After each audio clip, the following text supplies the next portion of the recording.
परी जी।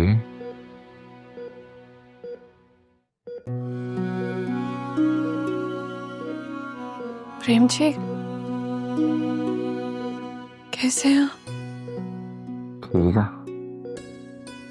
ऐसे अच्छाई करने का ठेका सिर्फ आपने उठा रखा है। मतलब आप मेरे लिए इतना कुछ कर सकते,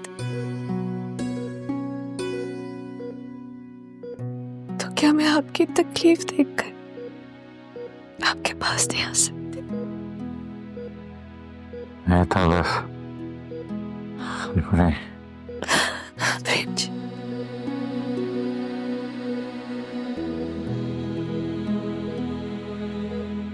आपको मेरे लिए सब करने की क्या जरूरत थी?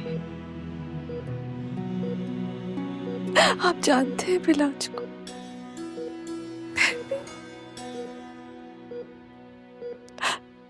अपनी जान तो सबको अजीज होती है। मेरे लिए मेरी जान तो ज्यादा अजीज है आप।